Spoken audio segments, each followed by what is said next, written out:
let's start with you. What do you think the key was for the Bucks here in Game 2? We talked so much about what adjustments this team was going to make. Giannis said we weren't going to make any. It was a great game for them. The adjustment, they made shots. I mean, you make 23s, obviously you're going to win most of those ball games. I think obviously with Milwaukee, what we're learning for teams, the people that don't get to see them a lot, is that they have two styles. One, Giannis is an open court player. He's a guy that gets downhill. He needs to play that way to be effective. We learned that they have one of the worst half-court offenses in basketball. They're not very good offensively in the half-court set. So that makes them easy to guard in the half-court set because Giannis does not post up. They don't really have a post-up threat inside. And then we got to figure out who's going to be that third scorer. Eric Bledsoe, I thought, was great. I thought he was aggressive. They're going to need him to continue to do that. We'll see if his game travels on the road. This is a different animal. This is not Terry Rozier. This is Kyrie Irving he's going against, and he actually obviously responded yesterday. But as long as Giannis can get in the open court, make plays in the open court, they're going to have a legitimate chance to win this series. But if they're not able to get out in transition and they don't have to make 20 threes, but they're going to have to probably make 12 to 15 threes to have a legitimate chance to win this series. So I disagree wholeheartedly with the second point you made, which is one I heard all day yesterday and the day before, which was, Milwaukee's half-court offense, it doesn't exist. It does. Their half-court offense is Giannis drive, draw a double team, and kick it to a three-point shooter. They average 15 made threes a game. The only team in the league that takes and makes more threes is the Houston Rockets. They have a style with which they play that has led to the third best offense in all of basketball this year. And on the flip side of it, their defense has suffocated teams all year long. Game 2 was far more indicative of who this Bucks team has been through 88 games this year than Game 1 was. And much like we have talked about over the last 5 years, the Warriors can just all of a sudden hit you with that waterfall of points where after a 4-minute stretch, it's a good game, and then they're up by 17. The Bucks have been doing that exact thing to people all year, and it's what they did last night. This was a 3-point game with 7 minutes left in the third quarter, and then the Bucks rip off a 31-4 run. That's offense as far as hitting shots, but that's also defense holding Boston to 4 points over 12 minutes of basketball. Like, that is who they've been, and I think that is who they can continue to be. I think the national audience is going to get far more familiar with Milwaukee and who they are. To defend the comments as far as their offense, if you ask what is the problem when they struggle, it's when they can't get out in pace, when they don't hit the number of threes, and they set up in the half-court offense. That don't mean you can't be a great offense, so I respect what you're saying. I understand that. When do they struggle? Like game number 1, when their threes aren't going in, and they have to try to set up and be able to beat you by scheme. And the reason why is they only got 2 guys basically can beat you off the dribble. That's Bledsoe. How consistent can he be after having the best season he had during the regular season? And Giannis. But the way they had the paint pack, Giannis couldn't beat them off. So they weren't making these shots. So if you're going to slow them down, you got to take Giannis out of transition, and you have to try to get the game where the game's going to be a 95 to 105 game, because their offense is not best when you make them slow down and you don't give Giannis that running start. Blake Griffin in the first series, he was sitting back in the restricted area. Giannis was take 3 or 4 dribbles and get right in his face, Euro step around him and give him problems. They're getting him out on the court with more pressure. Milwaukee has a chance to be a special team. Can they do it on the road? And can they do it for a 2-month period of time? Draymond Green, you talked about, there are guys that can play regular season 82 games, and there are guys that can play 16 games. How many people do they have on Milwaukee? Because what they're facing right now is new. Well, you got to understand, too, Nick, this is their first time. Even though they won 60 games, they were very impressive. But I also saw Atlanta Hawk team that was coached by Bud win 60 games, and LeBron James them sweep them in the Eastern Conference Finals. So I'm not saying that it's about matchups. Boston's a bad matchup for the Milwaukee Bucks.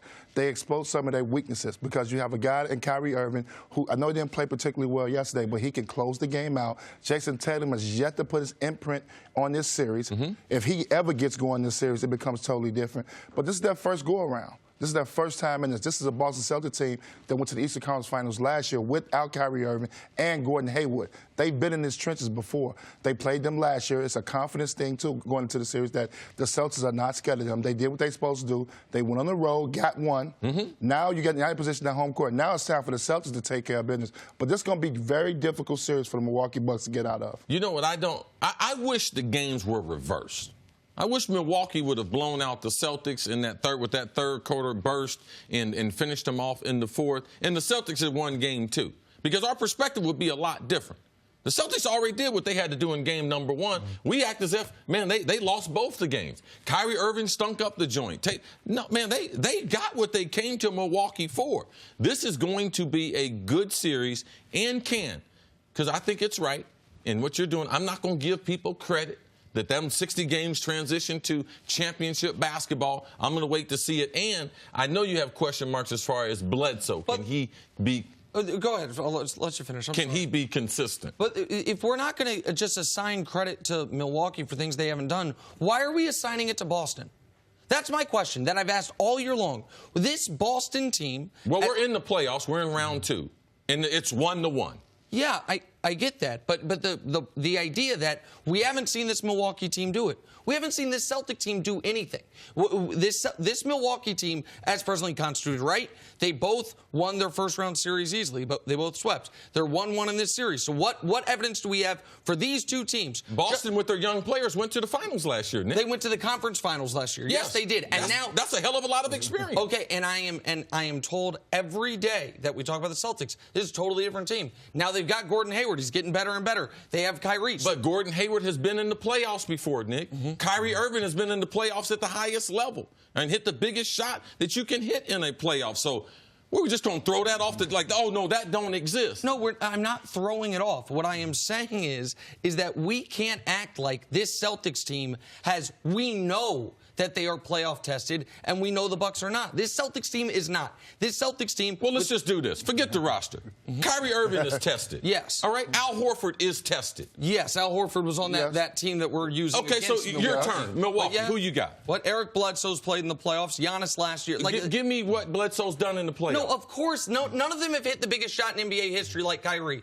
So what we are talking about with Boston must be relevant. Right, but we're using the 60-win Celtics, right, as an example of why the Bucks can't do it, even though they got to the conference finals and lost to LeBron. But now No, that's the Hawks. You said the Hawks. I'm sorry, we're using the 60-win Hawks as an example as to why the Bucks can't do it, because they were coached by Bud. We didn't say they can't do it. We said I'm not going to give them credit until they do it. Sometimes bad matchups, man. This is not necessarily a great matchup for the Milwaukee Bucks. We can't give Houston credit for they haven't gotten through Golden State. No one's giving them credit. Right, and teams never do it until they do it. Last year was the first year for Milwaukee with this group in the postseason. They lose in 7 to the Boston Celtics last year in a hard-fought series.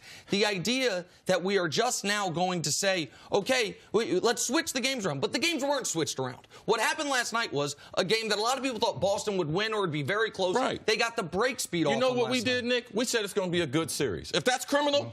No, it's not criminal, but to act like last night was expected when you, on this show yesterday, said... I said the best bet. I said the best bet was take Boston on the money line. Yes. You got house money. You already won game number 1. Okay. All right, listen, but we do this with teams that people haven't seen it from yet.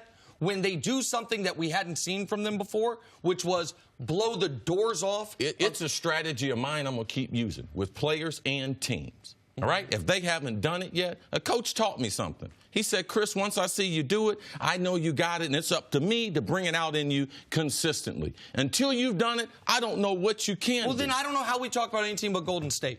Because we've never seen Kyrie do it, not next to LeBron. Because we have a job to do. Okay. Right. Or we could just evaluate what we've seen from this season and see how it affects what we're going to see the rest of this season. Thanks for watching. Subscribe here to get the latest from the show. Also, be sure to check out more of the best clips from First Things First, or go watch a few segments from our other shows on FS1.